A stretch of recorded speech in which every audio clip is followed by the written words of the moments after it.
Completely define करना चाहते हैं तो हमें पता होना चाहिए कि हर लेयर का पीडीयू क्या है,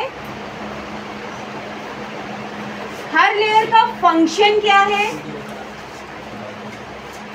उन लेयर्स पे प्रोटोकॉल्स कौन से काम करते हैं और उन पे डिवाइस कौन सा काम करता है। सबसे पहले हम बात करते हैं फिजिकल लेयर की। अगर हम फिजिकल लेयर की बात करें तो फिजिकल लेयर का पीडीयू कहलाता है बिट। इसका जो मेन फंक्शन है वो मेन फंक्शन है बिट स्ट्रीमिंग, यानी बिट्स में कन्वर्ट करना। बाकी केबल्स है, टोपोलॉजी है, सिग्नल है, ये सारे भी इसी के अदर्स फंक्शन हैं, लेकिन मेन फंक्शन इसका क्या है, बिट स्ट्रीमिंग। प्रोटोकॉल्स नाम से पता चल रहा है कि ये फिजिकल लेयर है और इस पे प्रोटोकॉल्स क्या है, एक लॉजिकल प्रोग्राम की बात की जा रही है, इसका मतलब इस पे कोई प्रोटोकॉल काम नहीं करेगा। सिग्नल के बिहाव पर काम करने वाले डिवाइसेस कौन से हैं, हब हो गया, रिपीटर हो गया, मॉडेम हो गया, ये आपके फिजिकल लेयर पे काम करते हैं क्योंकि ये सब केवल सिग्नल पे काम करने वाले डिवाइसेस हैं। दूसरा हम बात करते हैं डेटा लिंक लेयर पे। डेटा लिंक लेयर को दो सब लेयर्स में डिवाइड किया गया है। कौन सी दो सब लेयर्स है, एक है मैक और दूसरा है LLC. MAC stands for media access control and LLC stands for logical link control. इसका पीडीयू कहलाता है फ्रेम। फंक्शन क्या है, इसका फंक्शन मेनली आपको यहीं से पता चल गया, मैक है, मैक एड्रेस अटैचमेंट इसका मेन फंक्शन है। और एलएलसी लॉजिकल लिंक कंट्रोल जो सब लेयर्स आपको बताई उसका भी फंक्शन होगा, उसका फंक्शन है फ्लो कंट्रोल और एरर चेक। प्रोटोकॉल्स कौन सा काम करता है आपको पता है, मैक एड्रेस कहाँ पर होता है, ईथरनेट एनआईसी कार्ड पर होता है, तो हम इसका फंक्शन प्रोटोकॉल्स कह सकते हैं ईथरनेट है या नहीं है। ठीक है, या तो ईथरनेट कहेंगे या तो नहीं कहेंगे, यानी या तो ईथरनेट काम कर रहा है या तो नहीं कर रहा है। अब नेक्स्ट है डिवाइसेस। मैक एड्रेस के बिहाफ पर काम करने वाला डिवाइस क्या है, स्विच।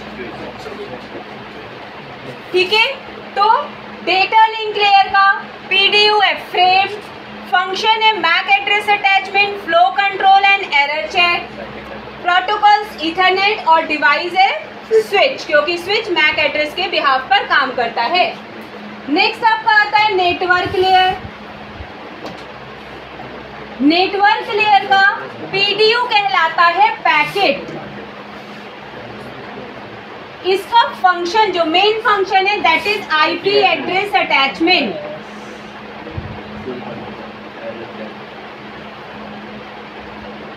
और अदर फंक्शन फिर से वही हो जाएगा, फ्लो कंट्रोल और एरर चेक।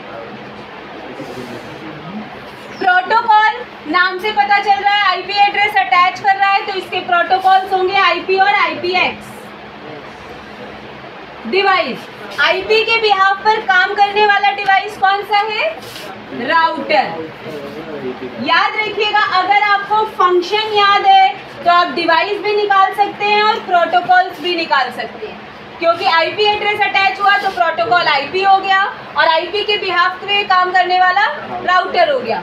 अगर मैक एड्रेस अटैचमेंट है, मैक के बिहाफ, मैक कहाँ होता है, ईथरनेट पर होता है, तो प्रोटोकॉल पता चल गया। मैक एड्रेस के बिहाफ पे स्विच काम करता है तो स्विच हो गया डिवाइस। नीचे की 3 लेयर डिफाइन हो गई, सिर्फ नीचे की 3 लेयर पे ही डिवाइस होता है, ऊपर कोई डिवाइस नहीं होता। ठीक है, अब हम बात करते हैं नेक्स्ट ट्रांसपोर्ट लेयर पे। मैंने आपसे कहा था ट्रांसपोर्ट लेयर का डेटा के लिए भी थोड़ा सा काम होता है और थोड़ा सा काम कम्युनिकेशन के लिए भी होता है। इसका पीडीयू है सेगमेंट। फंक्शन क्या है, सेगमेंटेशन। सबसे पहले मैं आपको बताऊं सेगमेंटेशन होता क्या है।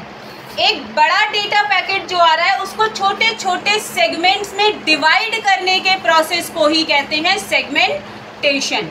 ठीक है, तो उसी सेगमेंट से यहाँ पर इसका पीडीयू बन गया सेगमेंट। दूसरा इसका अदर फंक्शन है कनेक्शन वेरिफिकेशन। प्रोटोकॉल्स में आपने पढ़ा होगा कि दो तरह की कम्युनिकेशन होती है प्रोटोकॉल्स के बिहाफ पर, कनेक्शन ओरिएंटेड कम्युनिकेशन और कनेक्शन लेस कम्युनिकेशन। ठीक है, तो इसी बिहाफ पर इसका प्रोटोकॉल बनता है, क्योंकि कनेक्शन ओरिएंटेड किस पे काम करता है, टीसीपी पे काम करता है, और कनेक्शन लेस किस पे काम करता है, यूडीपी पे काम करता है।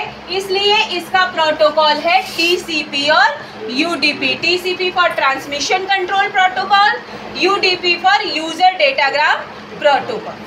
अब नेक्स्ट आते हैं हम सेशन लेयर पर। सेशन लेयर का पीडीयू, अब सेशन, प्रेजेंटेशन और एप्लीकेशन तीनों का पीडीयू एक ही होता है, डेटा। ये सब डेटा पे काम करते हैं। अभी मैंने कहा था अपर लेयर किस पे काम करती है, डेटा पे काम करती है, तो इसका सबका पीडीयू क्या है, डेटा है। फंक्शंस देखते हैं। सेशन लेयर का फंक्शन होता है सेशन एडमिनिस्ट्रेशन। सेशन एडमिनिस्ट्रेशन भी 3 पार्ट में डिवाइडेड है। सेशन एडमिनिस्ट्रेशन का एक पार्ट होता है सेशन को इस्टेब्लिश करना, फिर डेटा ट्रांसफ़र करना, और फिर सेशन को रिलीज करना इसका फंक्शन है। दूसरा इसका काम होता है डुप्लेक्सिंग। डुप्लेक्सिंग का मतलब क्या है, डुप्लेक्सिंग 3 तरह की होती है, सिंप्लेक्स, हाफ डुप्लेक्स और फुल डुप्लेक्स। तीनों का मतलब क्या है, सिंप्लेक्स का मतलब है मेरा एक सेंडर है और मेरा एक रिसीवर है। ठीक है, सेंडर रिसीवर को डेटा भेज सकता है, रिसीवर सेंडर को डेटा नहीं भेज सकता है। हाफ डुप्लेक्स का मतलब क्या है कि सेंडर और रिसीवर दोनों एक दूसरे को डाटा भेज सकते हैं, but one way at A time, एक समय में कोई एक ही डेटा भेजेगा। फुल डुप्लेक्स का मतलब क्या होता है, दोनों एक दूसरे को डाटा साइमल्टेनियसली एक ही समय में भेज सकते हैं। अगर मैं सिंप्लेक्स के एग्जाम्पल की बात करूं तो इसका एग्जाम्पल है माइक एंड स्पीकर। माइक से बोल के स्पीकर पे आउटपुट ले सकते हैं, स्पीकर पे बोल के माइक पे आउटपुट नहीं ले सकते। हाफ डुप्लेक्स का मतलब क्या है, हम वॉकी टॉकी की बात करें, वॉकी टॉकी में क्या होता है, एक तरफ से जब ओवर बोल दिया जाता है तब दूसरा बोलता है ना, यानी दोनों तरफ से बोला और रिसीव किया जा, सेंड और रिसीव किया जा सकता है, लेकिन एक समय में कोई एक ही बोलता है। फुल डुप्लेक्स की बात करें, दोनों तरफ से मोबाइल पे दोनों लोग शुरू हो जाते हैं, है ना, यानी दोनों तरफ से डेटा कम्युनिकेशन आ रहा है। आप सुन कितना पा रहे हो वो आपकी प्रॉब्लम है। ठीक, तो दैट इज द डुप्लेक्सिंग। तो सेशन लेयर का काम सेशन एडमिनिस्ट्रेशन और डुप्लेक्सिंग है। सेशन लेयर की अगर हम प्रोटोकॉल की बात करें तो NFS नेटवर्क फाइल शेयरिंग और यूनिक्स है जो कि आपके लिनक्स के लिए होता है। ठीक है, प्रेजेंटेशन लेयर की अगर हम बात करें, पीडीयू मैंने ऑलरेडी बता दिया, इसका मेन फंक्शन है फॉर्मेट चेकिंग। इसका मेन फंक्शन है फॉर्मेट चेकिंग, यानी जितने तरह के फॉर्मेट आप यूज़ करते हो, MP3, MP4, AVI, जितने तरह के फॉर्मेट्स यूज़ करते हो वो सारे फॉर्मेट चेकिंग यही होते हैं। अलग से जैसे अस्काई कोडिंग हुआ, BCD कोड हुआ, सारी कोडिंग यहाँ पे, सारे फॉर्मेट्स, यही इसका प्रोटोकॉल हो जाएगा। दूसरा इसका अगर हम दूसरा फंक्शन कहें तो ये इंक्रिप्शन होता है। ठीक है, नेक्स्ट होता है आपका एप्लीकेशन लेयर। एप्लीकेशन लेयर का पीडीयू भी है डेटा, और इसका जो मेन फंक्शन है वो है इंट्रोड्यूस करना। जब ये एप्लीकेशन लेयर पे होगा तो इंट्रोड्यूस करेगा डेटा, और जब रिसीविंग लेयर पर होगा तो इंटरेक्शन कराना इसका मेन काम होगा। अभी तक जितने प्रोटोकॉल्स यहाँ पे यूज हुए उन्हें छोड़ दीजिए, बाकी सारे प्रोटोकॉल यहाँ के हैं। HTTP, HTTPS, DHCP, FTP, telnet, ये सारे प्रोटोकॉल्स यहाँ पे काम करते हैं। तो अगर OSI लेयर को आपको कम्प्लीटली तैयार करना है तो आपको पता होना चाहिए PDU क्या है, उसका फंक्शन क्या है, उसके प्रोटोकॉल्स क्या है और उसके डिवाइसेस क्या हैं।